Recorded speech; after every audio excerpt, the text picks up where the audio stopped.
Livro Culpa e Graça, capítulo 5. Enquanto preparava este capítulo, recebi de repente um telefonema dos Estados Unidos. Eu havia prometido enviar um artigo no mês passado. Agora o jornal onde ele deveria aparecer já estava pronto para ser impresso. Eu tinha me esquecido completamente. Fiquei totalmente embaraçado. O colega que telegrafara iria certamente duvidar da minha amizade. Mas a nossa amizade é real. Então por que eu não pensei nele? Assim, a todo momento, um telegrama, uma reclamação, pode denunciar bruscamente um esquecimento, uma negligência, uma falta, da qual estamos realmente culpados sem o sabermos. Existe então uma espécie de culpa latente, inconsciente, recalcada, mas temerosa. Vivemos constantemente sob a ameaça de uma revelação impossível de evitar, porque não conseguimos pensar em tudo. Pelo atraso de uma carta, podemos ter feito um mal a alguém e só o percebemos subitamente quando ele não poderá mais ser reparado. Ou no caso deste ou daquele paciente, nós deixamos de mandar fazer um exame complementar que poderia ter evitado um estúpido erro de diagnóstico. De fato, é esta a condição em que vivemos, a vaga e inquietante percepção de que a todas as faltas que nós sabemos ter, elas se juntam. Certamente, um número ainda maior que um incidente qualquer pode trazer à luz repentinamente. Assim, Pedro tomou bruscamente plena consciência de sua negação quando o galo cantou, ainda que fosse muito tarde, e saindo dali chorou amargamente. Mateus 26:75. Nós estamos sempre sob a ameaça de algum canto do galo que nos colocará em embaraço. Sim, nos colocará em embaraço. Isso nos traz uma certa inquietude permanente. Sentimos sempre suspeitas de uma culpa constante, imprevisível e transitória. Entretanto, em toda essa inquietação, aparece um pouco deste medo de ser culpado sem o saber, o que se torna mais penosa. Uma criança chega em casa com um atraso. Será que aconteceu alguma coisa? Eu não devia tê-la deixado ir tão longe assim? Devia ter insistido que ela fosse primeiro consertar o freio de sua bicicleta? Será que eu lhe fiz todas as recomendações necessárias? Será que não foi um simples mal-entendido sobre a hora da volta? Mas então eu é que não fui bem claro? Eu sou, na verdade, sempre o mesmo, impreciso. Isto só me acontecerá desta vez? Que mais? Talvez eu tenha outras responsabilidades de que não estou me lembrando. A criança volta, toda sorridente. Ela se atrasou inocentemente, conversando com um amigo. Agora fico todo confuso e minha inquietude me parece culpa. Arrisco-me a estragar todo o desenvolvimento dessa criança se mostro tanta falta de confiança nela. A guirlanda de perguntas de minha mente se dissipa, mas ela vai reaparecer brevemente em relação ao assunto, ou outro assunto. Ela guiará na minha cabeça um turbilhão intangível de desculpas hipotéticas que podem bem ser reais. O que é irritante no esquecimento é o sentimento de impotência que ele deixa. Não conseguimos pensar em tudo. Nós usamos o esquecimento como uma desculpa. Eu lhe peço perdão, Senhor. Estou desolado, mas esqueci tudo completamente. O esquecimento é também uma acusação, tanto quanto uma desculpa. Não deveria ter esquecido. Se eu fosse consciencioso, prevenido, fiel, lúcido, senhor de mim mesmo. Assim, por exemplo, sempre ficamos confusos quando não conseguimos nos lembrar do nome de um dos nossos conhecidos. A mais, Freud nos demonstrou que jamais um esquecimento, nem mesmo um lapso, acontece por acaso. Ele trai um impulso inconsciente contrário às nossas intenções conscientes. No fundo, bem antes dos dias da psicanálise, os homens já tinham um pressentimento disto.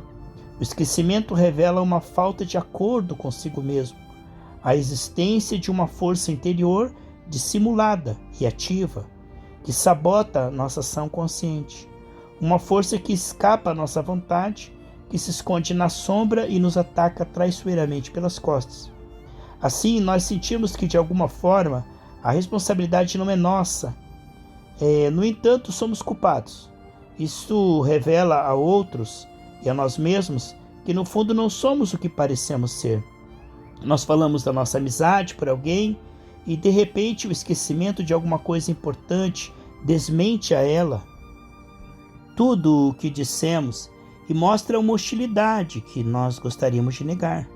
Por trás das virtudes que nós ostentamos, há inumeráveis culpas sobre as quais preferimos fechar os olhos e que, mesmo com boa vontade, não chegaríamos a identificá-las exatamente. O medo de esquecer alguma coisa leva certas pessoas a uma verdadeira angústia. Sim, tem levado elas a uma verdadeira angústia quando estão arrumando suas bagagens antes de viajar. Também nos sentimos sempre culpados por nossas distrações. Um amigo me disse que me encontrou ontem na rua, mas que eu não o vi. Certamente não tenho culpa, como teria se tivesse feito que não o vi, para economizar, por exemplo, o tempo que seria gasto num bate-papo. Mas sinto que há algo de culposo na minha distração, uma falta de disponibilidade para com o mundo exterior, porque estava muito absorvido com o meu pequeno mundo interior. Um homem está dirigindo seu carro, de repente um caminhão que está na frente pisa nos freios. Em tempo, nosso motorista se apercebe do perigo, uma fração de segundo a mais, e teria corrido um acidente. É ele que estava distraído. Ficou olhando uma moça, um turista estrangeira, que se debruçou para escolher cartões postais numa banca. Distração bem comum. Qual o homem normal que, num caso assim, não arriscaria pelo menos uma olhadela? Porém, todo mundo esconde isto. É a conspiração do silêncio, de que Bergson fala em um lugar qualquer. Assim, certos leitores acharão talvez que seja fora de hora que eu fale disso, mas o Dr. Theo Beauvais mostrou assim astuciosamente em sua conferência que é costume falar disso aos homens, desta maneira, transformando piadas em música. Sim, transformando isto em uma trivialidade. Procuram aplacar a consciência pesada que sentem. E de repente o nosso motorista antevê o acidente que ele evitou por pouco. A investigação subsequente para averiguar a responsabilidade está aí. Teria ele coragem de confessar a causa da sua distração? Eu não me esqueço da justa distinção que os teólogos fazem entre tentação e pecado. Apresse uma espola. Tentação não é pecado. A prova de que o próprio Jesus foi tentado, Lucas 4, do 1 ao 13. E não importa qual seja a ideia, mesmo a mais ímpia e mais criminosa, pode jorrar da nossa alma, sem que possamos fazer nada. O mal está em acolhê-la, cultivá-la, e nós comprazermos, Temos prazer nela. Cito as palavras de Lutero. Não podemos impedir que as aves voem sobre a nossa cabeça, mas podemos impedir que façam ali o seu ninho.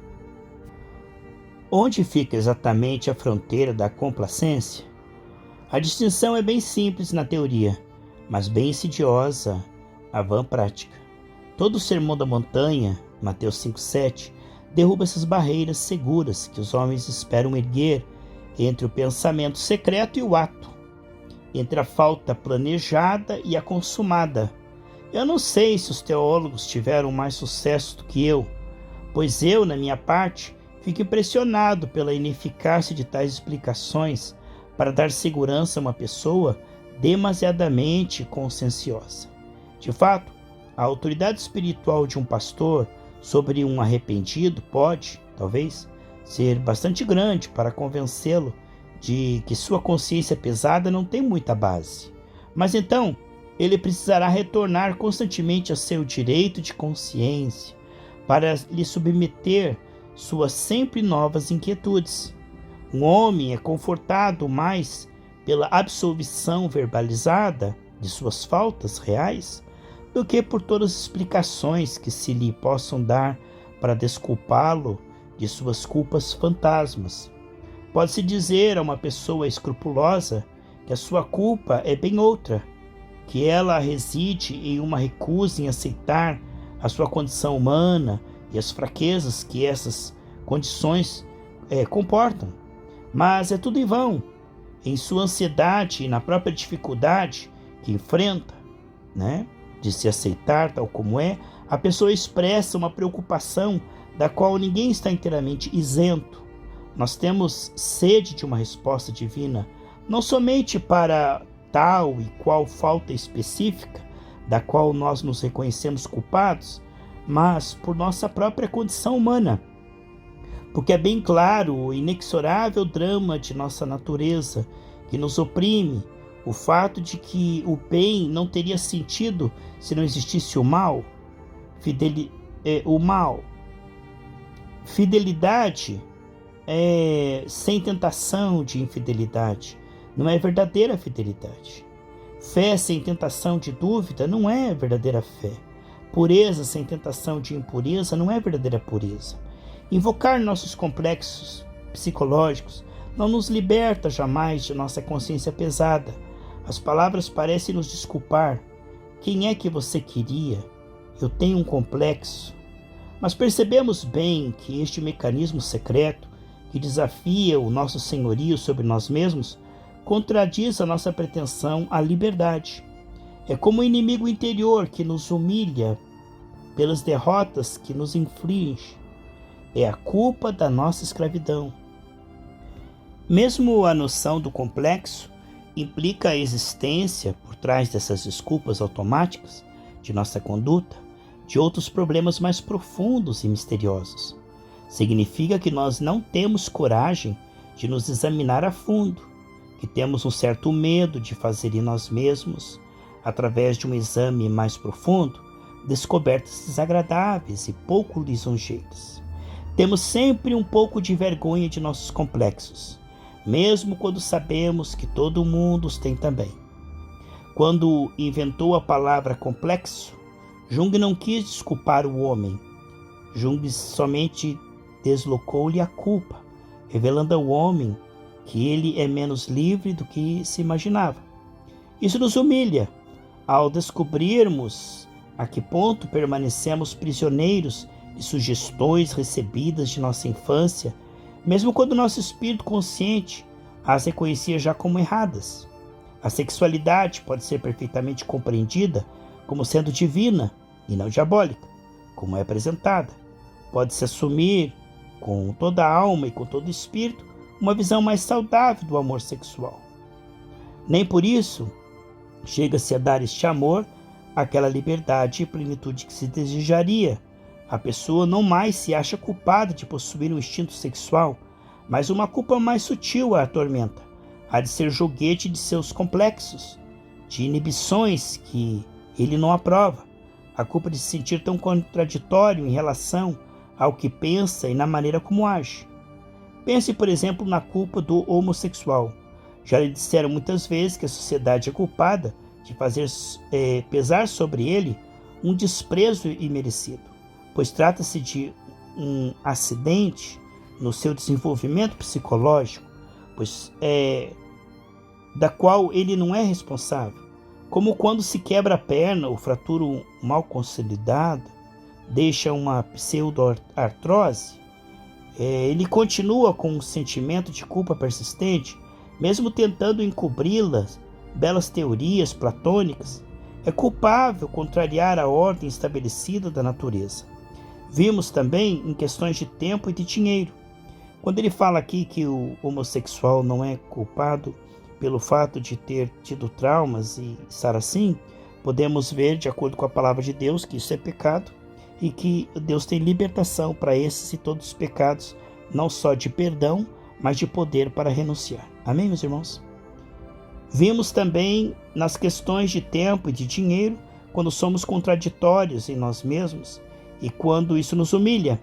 Um homem extremamente angustiado pelo futuro, desejoso de economizar e que faz uma despesa desnecessária, não se perdoa, mesmo compreendendo que um complexo de inferioridade está por detrás de sua angústia em relação ao seu futuro e dessa despesa que fez, gastando uma grande soma com um objeto supérfluo.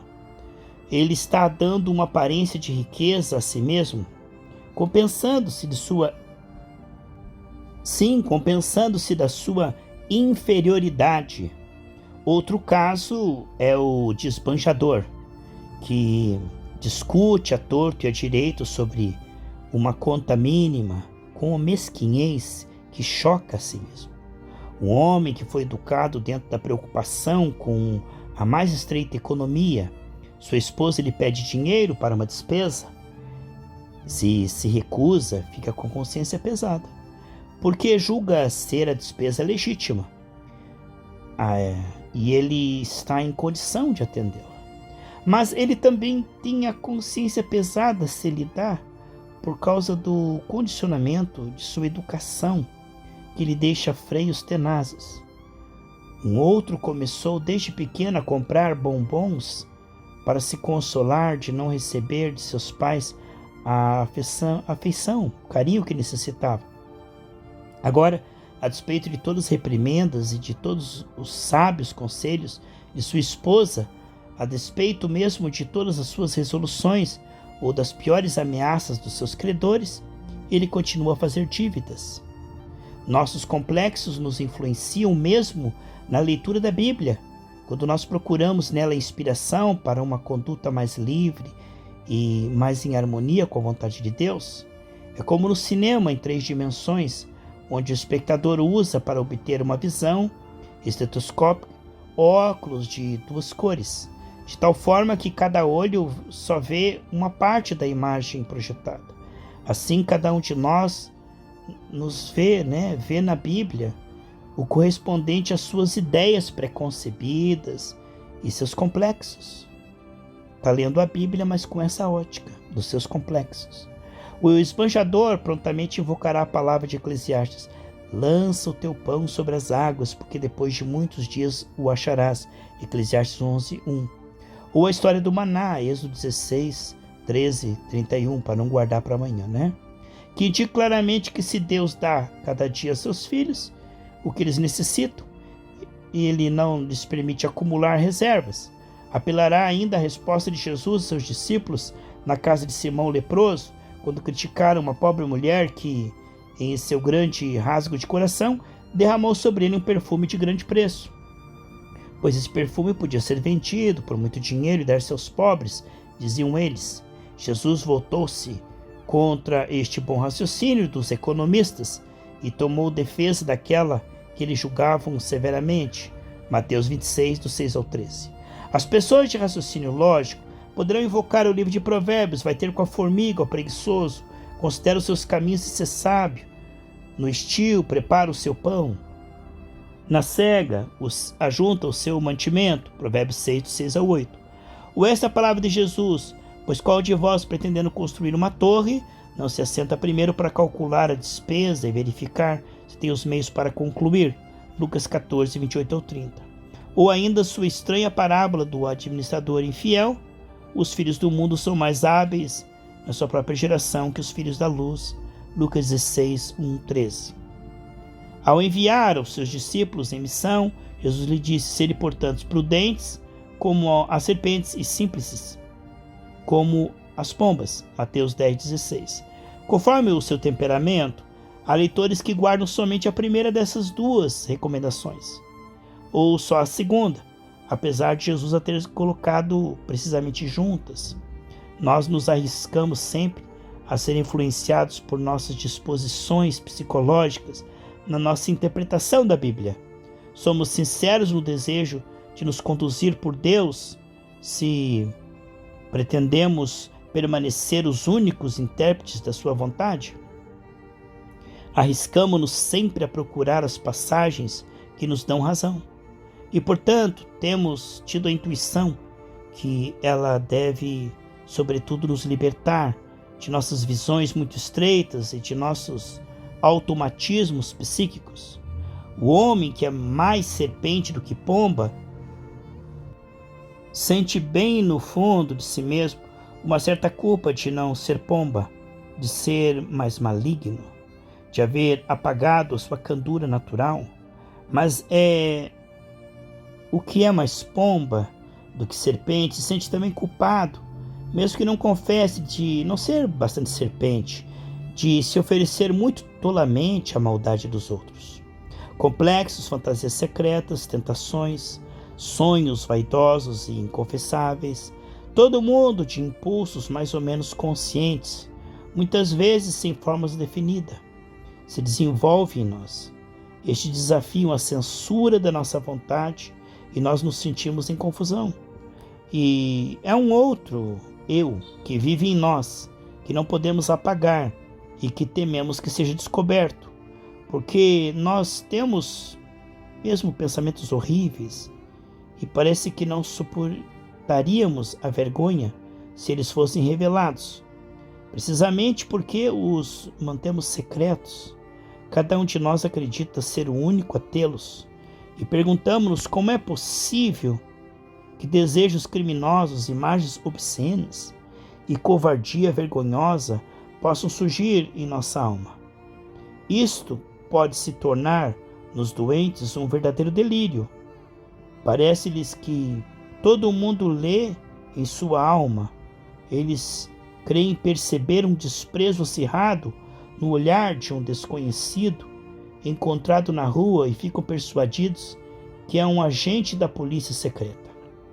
Isso frequentemente conduz um homem normal a um psicólogo. Ele aceita experimentar as tentações nobres, como as do orgulho, da inveja, mas não pensamentos muito revoltantes. É no fundo sua própria natureza humana que ele gostaria de curar, porque ele não pode aceitá-la como ela é. Ele se descobre capaz de dizer à esposa, no auge de uma discussão, palavras maldosas de perfídia e ao mesmo tempo grosserias incríveis. Como é possível? Ele, que é sempre tão fino, tão distinto, tão senhor de si, jamais ele se conduziria assim com uma outra pessoa. No entanto, ele ama a esposa. E justamente porque a ama, a paixão furiosa pode tomar conta dele até tal ponto. Esta estranha inversão de amor, ele fica aterrado, não somente com o seu comportamento, mas principalmente pelo fato de existir dentro dele coisas tão inaceitáveis. Abra um parênteses, não é dentro de nós, mas sim na nossa carne, no nosso homem exterior, tá bom, queridos? Não é nós, são dardos inflamados na nossa carne. Não se identifique com esses pensamentos como se fosse você, tá bom? Disso decorre também a emoção penosa que se sente todo homem quando conta seus sonhos, porque encontra nele pensamentos reprovados por sua censura psíquica, assim como se encontra no lado do lixo tudo que uma boa dona de casa varreu cuidadosamente de seu apartamento.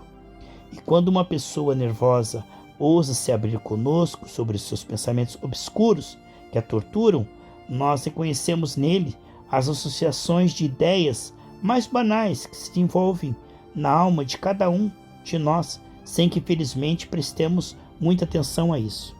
É importante abrir um parênteses, que todos nós temos as mesmas tentações, e isso pode levar realmente uma pessoa ao hospício, porque ela quer ser perfeita e não sabe confessar e se perdoar.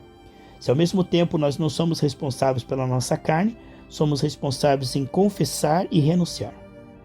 Fecha parênteses. Nós temos pequenos caprichos e sonhos ingênuos, como crianças, e pequenas covardias que cobrimos sobre uma capa de gracejos ou de respostas evasivas, porque não ousamos nos mostrar tais como somos.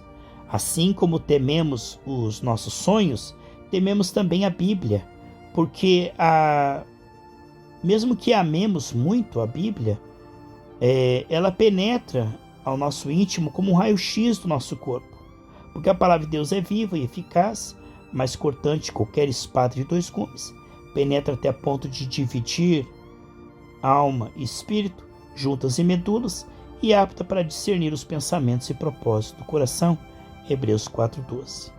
O que nos humilha não é somente o que descobrimos em nós mesmos, mas, ainda mais, a nossa impotência de fazer uma unificação, de apagar essa dualidade entre o nosso ser escondido e o nosso ser aparente.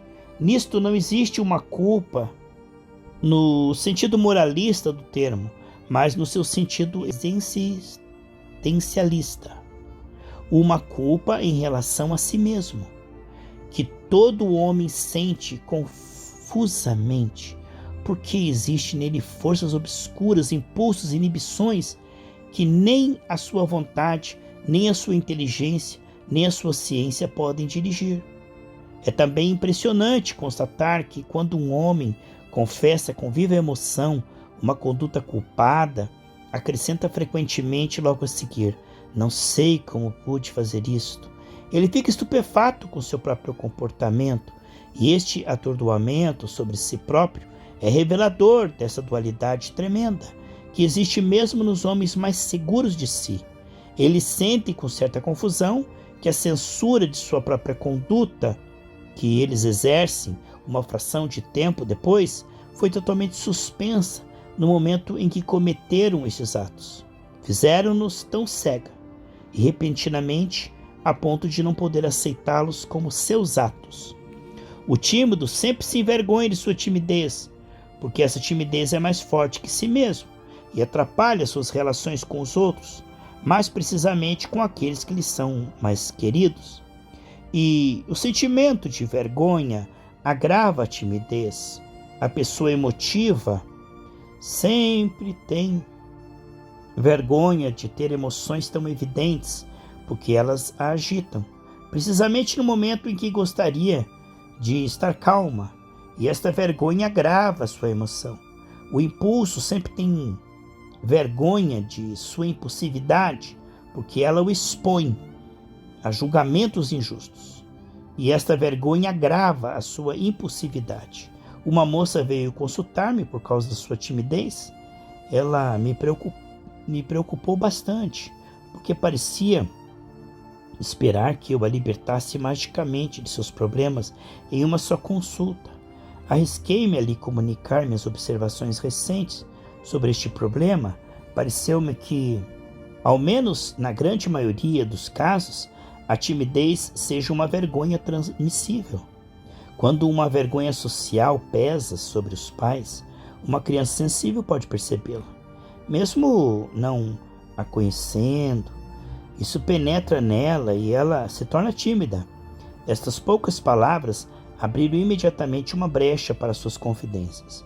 Compreendo bem este seu problema, disse a moça. Meu pai era operário, era um homem inteligente, trabalhador, honesto, mas operário. E minha mãe era de uma família burguesa, cheia de preconceitos. O pai dela considerou este casamento como um casamento errado e lhe fechou as portas.